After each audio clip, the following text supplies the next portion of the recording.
문재인 대통령은 경제장관 회의를 주재하고 국내외 경제 상황과 앞으로의 정책 방향 등을 논의했습니다. 네, 이런 가운데 홍남기 부총리 겸 기획재정부 장관이 3년 만에 미국 뉴욕에서 한국경제 설명회를 가졌습니다.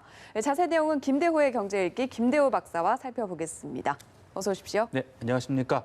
네, 방금 저희가 리포트를 통해서도 보셨듯이 문재인 대통령이 경제부처 장관들이 참석하는 경제장관 회의를 소집을 했습니다. 여러 가지 의미가 있었을 것 같은데 회의 내용 어떻게 좀 보셨는지 좀 눈에 띌 만한 발언들이 있었습니까? 네, 문재인 대통령께서 경제장관들과 자리를 함께 한 것은 이번이 취임 후 사실상 두 번째입니다. 네. 첫 번째가 2017년도 12월 달에 국민경제회의 발족할 당시에 있었고, 네. 그리고 오늘이 두 번째인데요.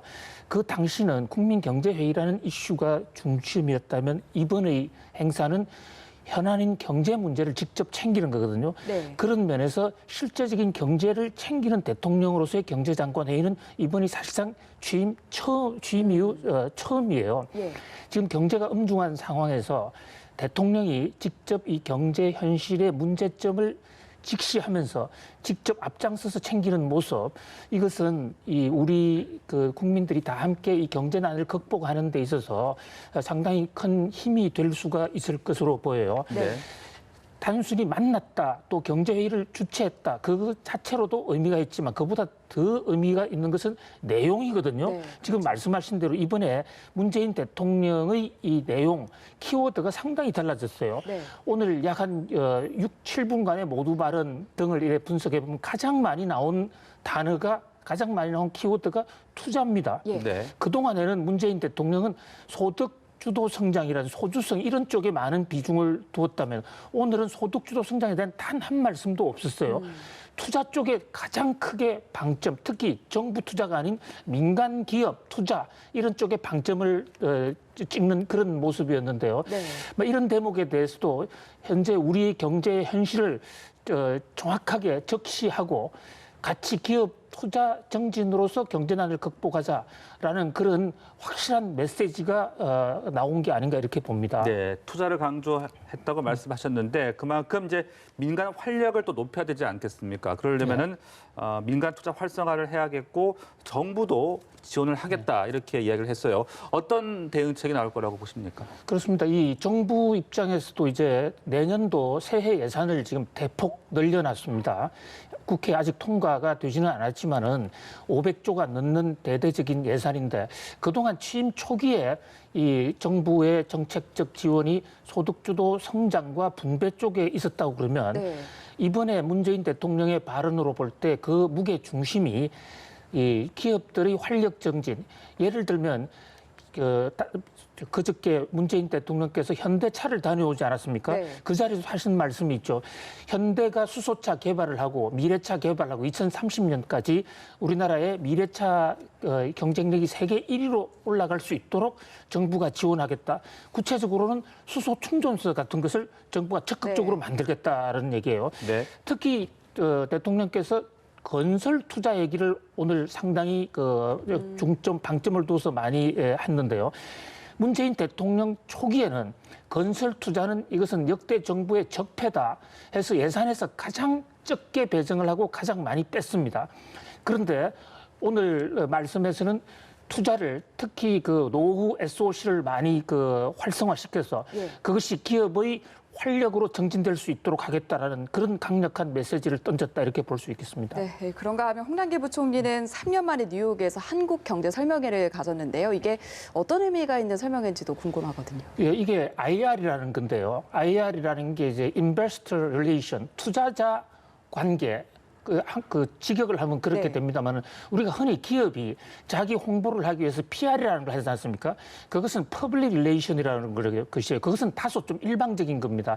그런데 IR이라는 것은 자기 기업에 투자하는 사람들과 지속적인 관계를 맺으면서 내막을 알려주면서 그 관계를 개선한다. 그런 면에서 1964년에 전기로 유명한 에디슨이 만든 제너럴 일렉트릭이라는 회사가 처음으로 IR을 도입했어요. 네. 우리나라는 IR이 좀 늦었는데 국가 차원에서도 여러 나라들이 IR을 많이 합니다. 어차피 한국에 들어와 있는 많은 기업들이 우리나라의 투자자고 또 한국 주식 투자를 하고 있는 사람들도 우리나라의 인베스터라고 볼 수 있습니다. 네. 그런 면에서 지금 세계 경제가 이렇게 크게 흔들리고 있는 상황에서 한국은 어떻게 돌아가고 있는 것을 정확하게 얘기를 해주면서 예. 줌으로써 우리나라에 대한 오해나 어떤 그 잘못된 어떤 자금 이탈 이런 것을 막는 움직임이다. 뭐 그런 면에서 상당히 시적절한 국가적 IR이 아니었나 이런 생각을 해봅니다. 네. 그런데 3년 만에 열렸다고 하더라고요. 그 이유도 있나요? 그렇습니다. 그동안에는 그 3년 전에 당시 박근혜 정부 당시에 유일호 부총리가 이 IMF를 갔을 때 IR을 열었는데 사실 그동안에는 새 정부 들어서서 우리나라의 경제 정책이 기조가 많이 바뀌었고 네. 또 국내적으로도 그 바꿀 게 많은 이런 상황이고 이제 새로 들어선 정부의 정책 노선이 정확하게 굳어지지 않은 상태에서는 특별히 IR을 할 필요가 없지 않았냐. 근데 이제 지금은 어느 정도 새 정부의 정책 방향이 나왔고 네. 또 거기다가 세계 경제가 미중 무역 전쟁 이후로 급격하게 변화하고 있는 이런 상태이기 때문에 네. 좀 설명할 필요가 있었지 않았나 이렇게 봅니다. 네, 그렇다면 이 현장에 참석했던 해외 투자자들의 반응이 어땠는지 또 해외 투자자들이 특히 어떤 점에 관심을 갖고 좀 어떤 점을 또 걱정을 하고 예, 있었습니까? 우선 뭐 가장 그 주목을 끌었던 게 한국이 디플레냐. 왜 물가가 지금 떨어지고 있는데 그 디플레 우려가 없느냐 이 대목이 첫 번째 주목을 끌었어요. 네.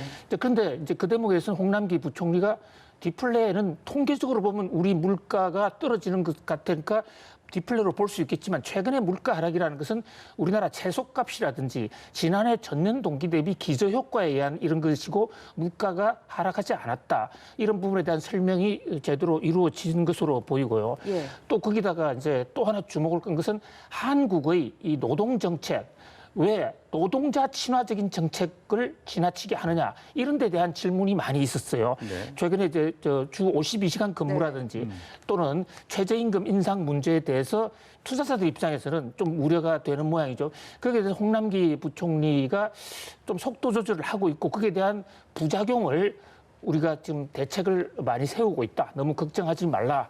뭐 이런 얘기 또 수출이 지금 그 급격하게 줄어들고 있는데 예. 거기에 네. 대한 대책이 있느냐. 거기에 대해서도 우리나라 지금 수출이 줄어드는 것도 사실은 따지고 보면 우리나라 수출 제품에 문제가 있었다기보다는 우리나라 반도체 수출이 지금 줄어드는데 수출 양은 변함이 없거든요. 네. 국제적인 지금 반도체 경기 때문에 그런 건데 어쨌든 수출 촉진을 위해서 한국 정부가 지금 금리도 내렸고 또 환율 정책, 다양한 지금 정책을 펴고 있다. 수출 주도 성장의 노선을 바꾸지는 않았다. 이런 명확한 설명을 한 것으로 보입니다. 네, 그 홍 부총리가 이제 우리 경제가 강한 복원력과 또 견고한 재정을 가지고 있다 이렇게 설명했다고 하던데 어느 정도 설득력이 있다라고 볼 수 있는 겁니까? 그렇습니다. 사실 지금 그 우리나라가 무디스나 S&P 같은 이런 신용평가회사로부터 신용 등급이 네. 일본보다 높습니다. 몇 단계 더 높아요. 오늘 홍남기 부총리가 이 대목에 대해서도 역설을 했는데 그렇게 된 가장 큰 이유가 우리나라의 재정 안정성입니다. 우리나라 이 국가 부채가 GDP에서 차지하는 비중이 일본의 경우에 봐서 우리가 약 6배 정도 건실하거든요. 예. 그런 면에서 우리는 지금 아직도 재정의 여력이 있는 나라고 경제의 리바운드, 이 복원력이 일본처럼 잃어버린 20년 이런 식으로 빠지지 않을 것이다.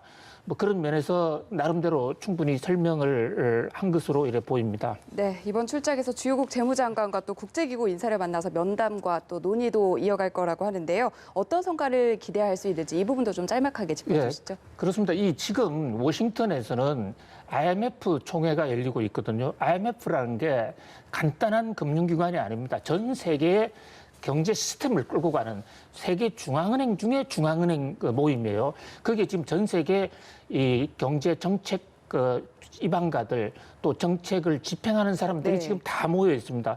오늘 홍남기 부총리가 청와대 회의에 가지 못하고 지금 워싱턴에 가 있는 것도 그것 때문이거든요. 예.